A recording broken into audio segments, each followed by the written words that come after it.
Johnny Carson was in the middle of his monologue when he noticed something that made him stop mid-sentence. In the third row sat a woman crying, not laughing, crying. What he did next would become the most talked-about moment in Tonight Show history.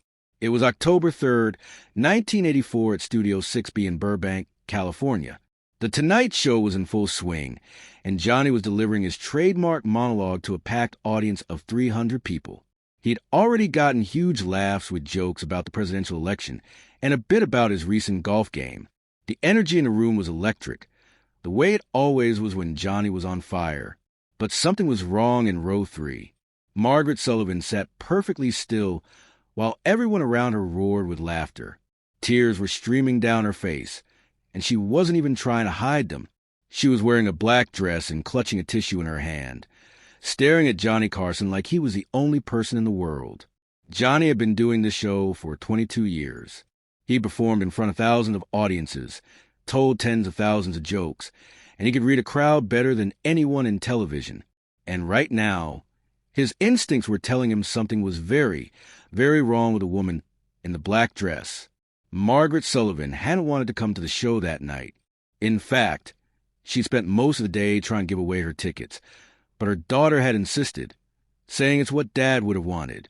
Margaret's husband, Robert Sullivan, had died that morning at 6:47 a.m. after a sudden heart attack. He was 63 years old.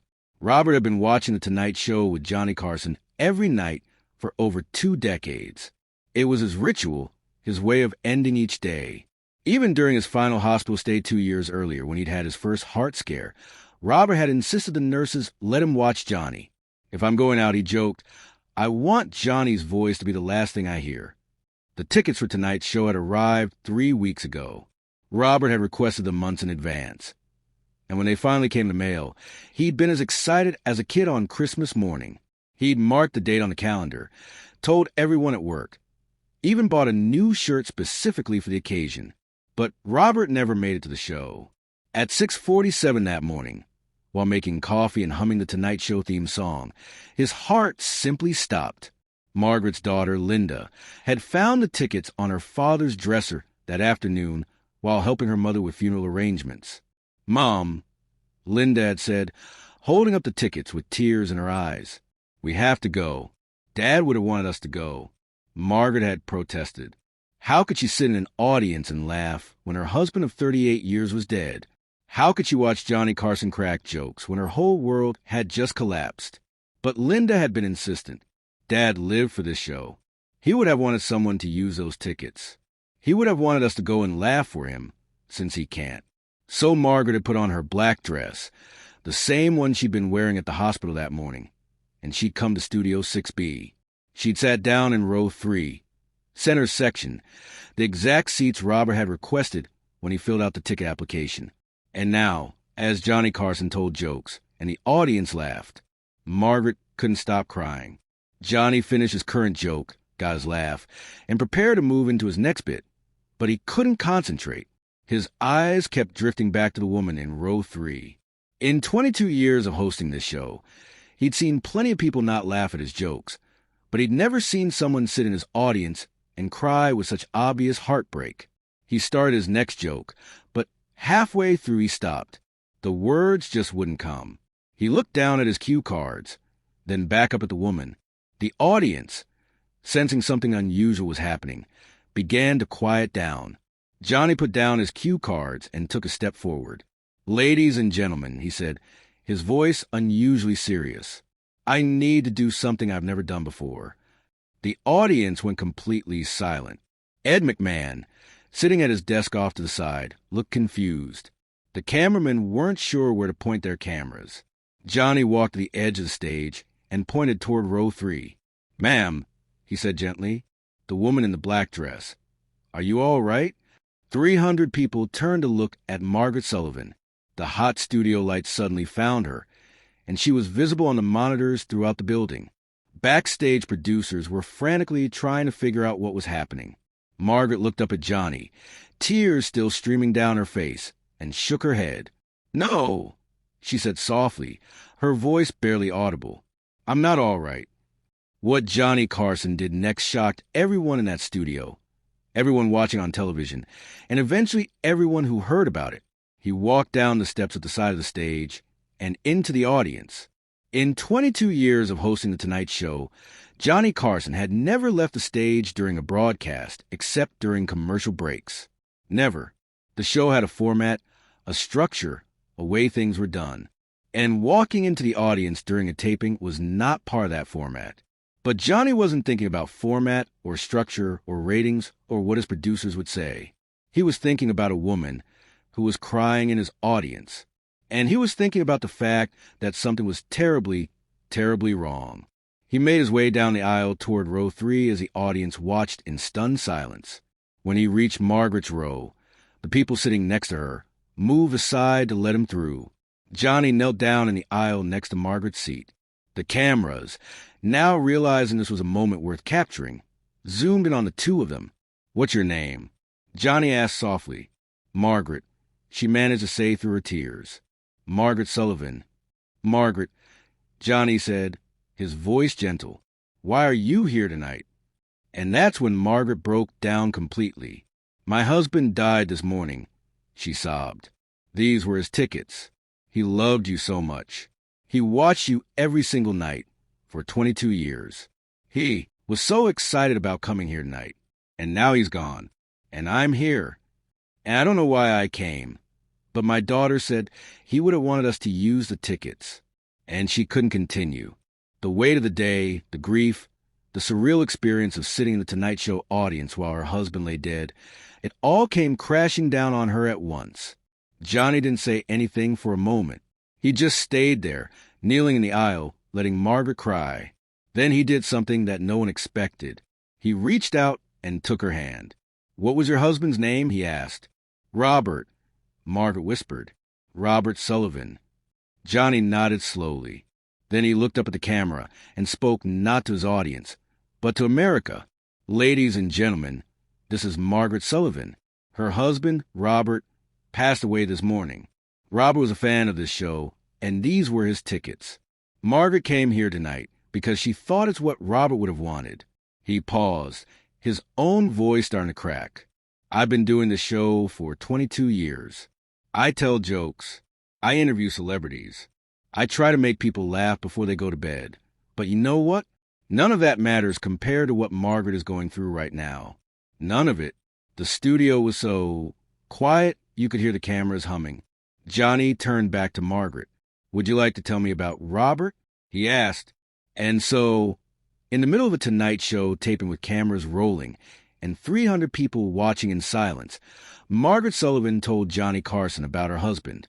She told him about how Robert would rush home from work every night to make sure he didn't miss the monologue. She told him about how Robert could quote Johnny's jokes word for word the next day. She told him about how during Robert's hospital stay 2 years ago, watching Johnny had been the only thing that made him smile.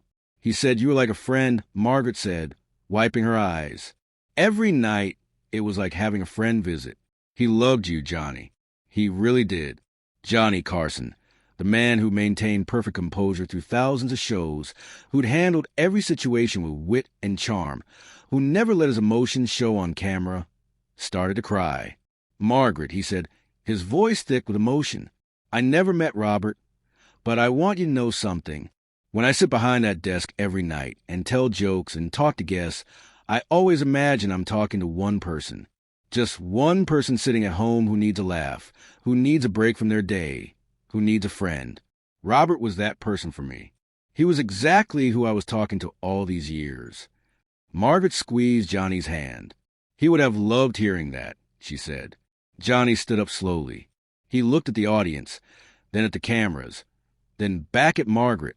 "Margaret," he said, "I'm going to finish this show, but I want you to know something. Tonight, every joke I tell, every laugh I get, every moment of this show, is for Robert. This whole show is for your husband." The audience erupted in applause, but it wasn't the usual excited applause. It was respectful, emotional, the kind of applause that acknowledges something sacred has just happened. Johnny walked back to the stage, wiping his eyes as he went. When he reached his desk, he picked up his cue cards, looked at them, and tossed them aside. "Ladies and gentlemen," he said into the camera, his voice still emotional. We're going to continue with the show, but I want to dedicate tonight's program to Margaret Sullivan, who never missed an episode. Robert, wherever you are, this one's for you. What happened next was unlike any Tonight Show episode before or since. Johnny continued with his show, but something had fundamentally changed. Every joke seemed more meaningful. Every moment felt more genuine. The celebrity guests that night, including Tom Cliché and B. Midler, had been told what happened during the commercial break, and both of them mentioned Robert during their segments. To Margaret Sullivan, Tom Cliché said, raising his coffee mug during his interview. The audience applauded. When B. Midler performed her song at the end of the show. She looked directly at Margaret in the audience and dedicated her performance to Robert's memory. Throughout the show, cameras would occasionally cut to Margaret in the audience. She wasn't crying anymore. She was smiling, not a big smile, not a happy smile, but a peaceful smile. The smile of someone who'd been given an unexpected gift in the middle of unimaginable grief. After the show ended and the studio lights came up, Johnny Carson did something else he'd never done before. Instead of heading straight to his dressing room, as he always did, he walked back into the audience to find Margaret. "Can I have a moment with you?" he asked. Margaret followed Johnny backstage to his dressing room. Her daughter, Linda, who'd been sitting next to her, came too. For 15 minutes, Johnny talked with them about Robert, about loss, about life. He shared stories about his own father, who'd passed away several years earlier. He talked about how grief never really goes away, but it changes. It softens. Before Margaret left, Johnny gave her something. It was a photograph of himself inscribed with a message to Margaret Sullivan, who was there every night, and to Margaret, who loved him with deepest sympathy and respect. Johnny Carson. Margaret clutched the photograph to her chest. "Thank you," she whispered. "Thank you for seeing me.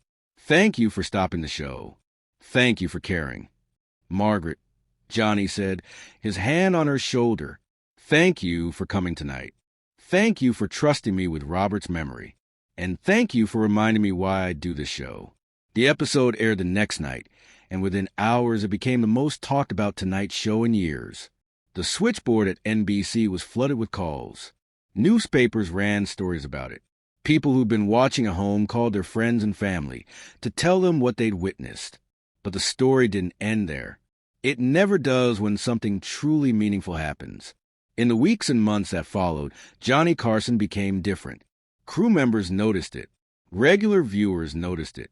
He seemed more present, more engaged, more aware of his audience as individuals rather than as a collective mass. He started paying closer attention during audience warm-ups. He asked his producers to look out for people in the audience who seemed troubled or upset. That night with Margaret changed him. Ed McMahon said years later, Johnny realized that his show meant more people than just entertainment. It was a companion, a friend, a presence in people's lives, and he took that responsibility seriously. After that, Margaret Sullivan continued to watch The Tonight Show every night, just as Robert had. She wrote to Johnny several times over the years, updating him on her life, her grief, her healing. Johnny wrote back every time, personal letters in his own handwriting. When Johnny Carson retired from The Tonight Show in 1992, Margaret was in the audience for his final episode. Johnny spotted her before the show started and had her brought backstage. They embraced like old friends. "Thank you for that night," Johnny told her. "Thank you for teaching me what this show really means." "Thank you for seeing me when I needed to be seen," Margaret replied. The story of Johnny Carson and Margaret Sullivan reminds us that sometimes the most powerful moments in television, in life, happen when we stop performing and start connecting, when we stop following the script and start responding to what's real. Johnny could have ignored Margaret that night. He could have continued with his monologue, finished his show, and gone home. After all, he had a format to follow, a show to produce, millions of viewers expecting their usual dose of entertainment. But instead, he chose humanity over format. He chose connection over convention. He chose to be Johnny the person instead of Johnny the performer. And in doing so, he gave a grieving widow a moment of grace, taught 300 audience members what compassion looks like, showed millions of viewers that fame doesn't have to mean distance, and reminded all of us that the most important thing we can do for another person is simply see them in their pain and care.